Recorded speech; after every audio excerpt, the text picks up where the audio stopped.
Hey everyone, I'm JR, and this is the Big Ten Huddle podcast, and we are here talking all things Big Ten. And I have my guest today, Brant Henson. Brant is the CEO of our Big Banter network, Big Banter Sports. We cover all things Big Ten, and he's going to be my guest today. Brant, how you doing? Fantastic, JR. Thanks for having me on. Super excited to be here and kind of to help get this show off the ground. For sure. Hey, you want to take a moment to explain to people what Big Banter is, just so that way they have a good idea of what the network is and what they cover and everything? Yeah, so for anybody who's listening that's not familiar with Big Banter, we are a brand new Big Ten focused media company. We've got podcasts covering all 14 Big Ten teams. So definitely go check out your specific favorite teams podcast. Working on pulling together the basketball network as well, and a few other podcasts on the way as well. But yeah, just we also launched a website recently, cranking out blog articles there too. But it's our goal to bring you the best Big Ten content you're going to find on the web. Awesome. Excellent. And if you want to follow along more with what is going on with this show, you can find us on YouTube. You can find us on Instagram. We're even going to have a site on Rumble, and we're getting our Twitter set up right now. So that's Elon is making that a little rough for us, but we will persevere and we will make sure we get that set up. In today's show, we are going to talk through just a few topics, and really this show is just designed to be kind of a quick bit of information for you about the Big Ten and what's going on. We'll share some opinions and talk about some things. And normally we'll have probably 3, maybe 4 people on here from different Big Ten teams, the Big Banter sites to kind of discuss. And really, if you want to listen to somebody who is not from your team and kind of get the perspective. What does IU think of Ryan Day? What does, Illinois think of, Jim Harbaugh or whatever else is going on in the Big Ten and what's happening? Then you can figure it out by coming here for all the things we're going to discuss. The things we're going to discuss today is we're going to talk about the Big Ten QBs who are in the SEC now. Some people have called them the rejects. Some people have called them the over excellers, whatever you think of them. We're also going to talk through the Big Ten teams in the AP poll, and then we're going to talk Big Ten football recruiting a little bit, give you an update on how all of that is going. So first thing I want to talk about is the Big Ten teams in the AP poll. And I know this happened early last week, but I do think it is good for us to discuss the Big Ten teams in the AP poll. I'm going to read them off.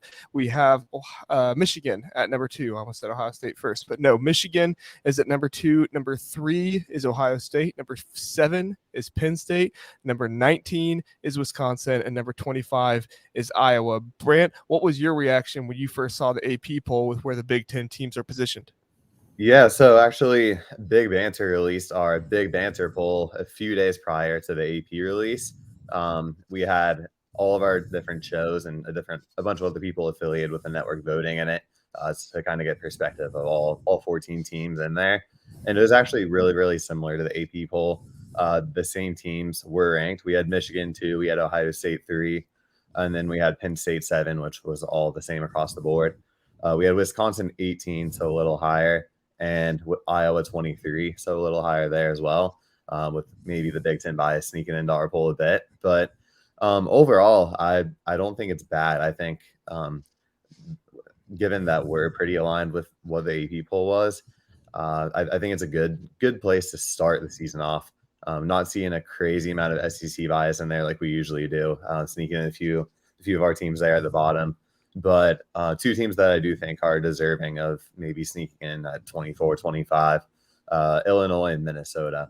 And they were right on the outside of our top 25 as well. But definitely 2 teams in the West that could be super competitive and could even end top 10 when it's all said and done. Yeah, I'm glad you mentioned that. The one thing that I was going to say about the SEC bias, possibly, and I know people don't like to hear about it from the SEC, but this is a Big Ten podcast, so we're going to talk about it.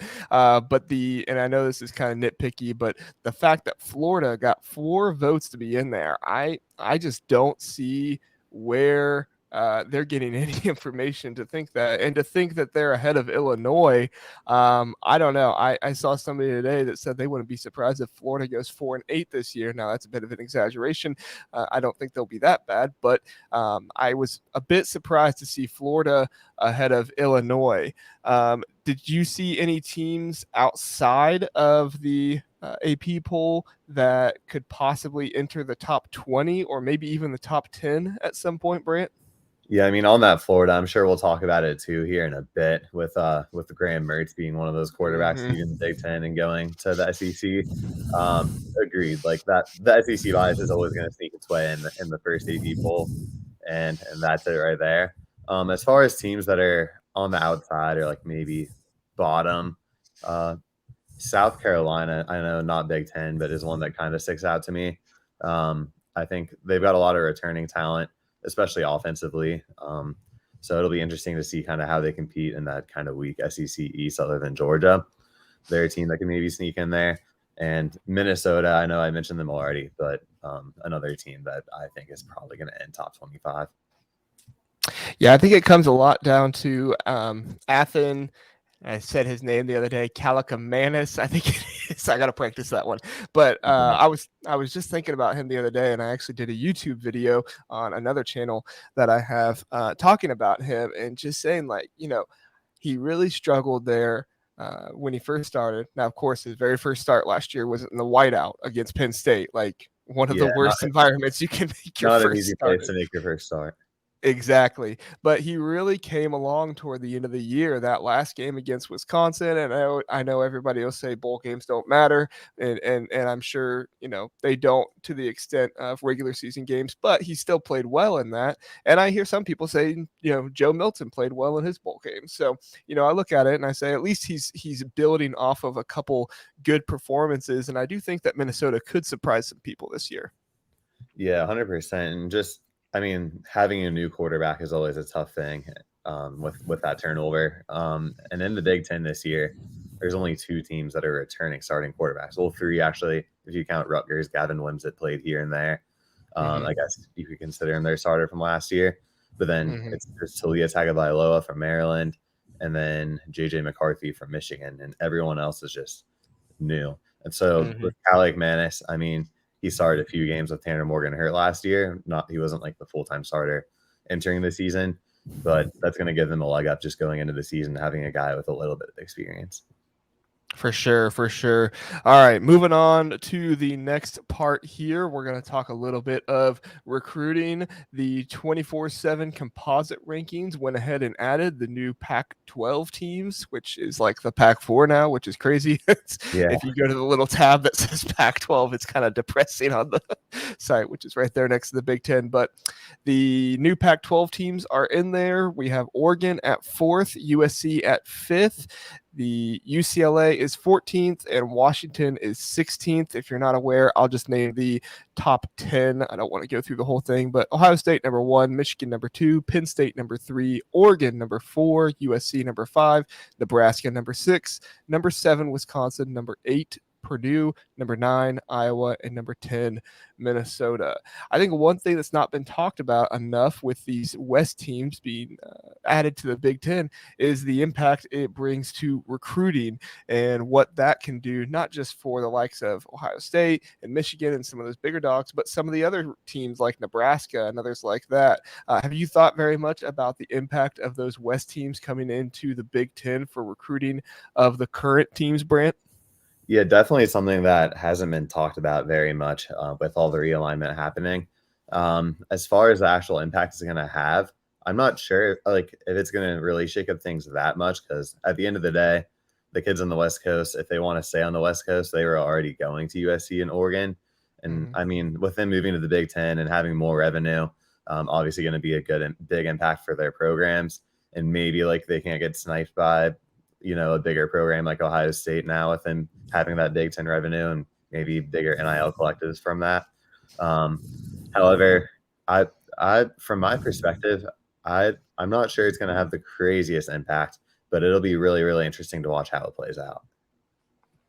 Yeah, I think for Ohio State and Michigan, they already kind of are out in the West a little bit, more so Yeah. Ohio State than Michigan is. But Michigan, they do venture out there, and they're in some recruiting battles with the likes of USC and others like that as well. But the team that I really think can benefit from this is Penn State. Penn State is that team that they recruit at a high enough level. They are kind of that team right outside of Ohio State and Michigan. And if they can start getting some players from that California area, I really think we'll see a huge level up from Penn State to I don't want to say they're going to be better than they are winning the conference every year, but I definitely think we're going to see them win the conference at some point if they start recruiting better out there. Which brings me back, was to ask you next there, Brant, is that Ohio State, Penn State, and Michigan have kind of dominated Big Ten recruiting over the last 4 years. I think there was 1 year Michigan finished outside of the top three, or was it Penn State?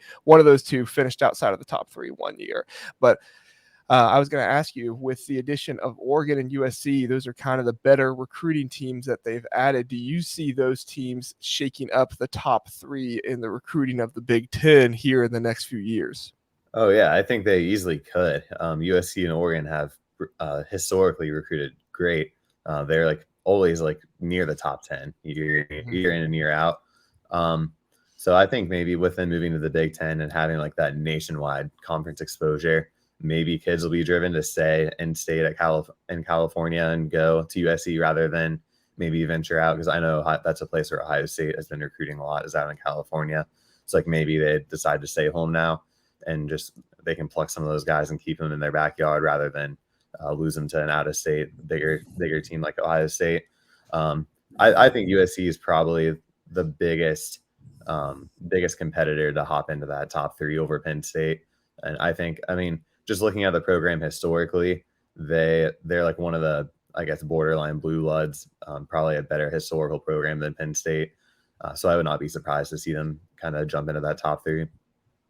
Especially with the addition of Lincoln Riley, for sure. He's going to get top end quarterback talent. I think right now, you kind of have the two best Big Ten, or the two best quarterback coaches in the country in the Big Ten. You kind of have some of the best defensive coaches in Kirby Smart and Nick Saban over in the SEC. But as far as quarterback play, which is something the Big Ten has not normally been known for, I guess, other than Purdue when they had Drew Brees, you have the two best quarterback coaches in the country in the Big Ten. And I think that's going to be exciting to see happen here soon. And I agree, it's really going to elevate the recruiting classes, because when you get that, when you get that quarterback early, he can really help recruit the rest of the class.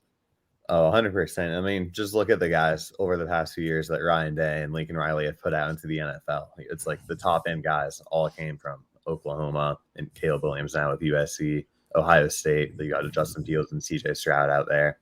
I mean, they're just going to keep consistently putting guys to the next level and bringing in the top, 2-3 guys in the classes year in and year out. Those Lincoln Riley and Ryan Day battles for the next, 10, 15 years, however long they stick around, are going to be super, super exciting.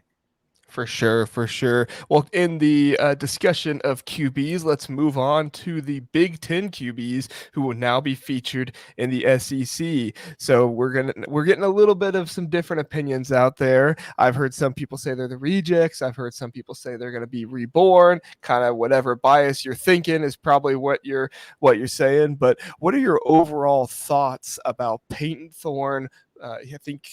I don't remember if he announced it or if they're saying that it's getting close for Payton Thorne to be the starter at Auburn, for Graham Mertz to be the starter at Florida, and for Joe Milton, who people sometimes forget, he did start for Michigan, being the starter at Tennessee. What are your overall thoughts about those guys making their way to the SEC?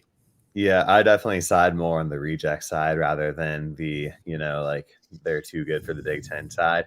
It seems like these guys are all guys who got beat out of their previous spots. Joe Milton started that COVID year, and Michigan had their worst year in ages, and he ultimately ended up leaving because they had McNamara, McCarthy, all these guys who kind of jumped him in the pecking order.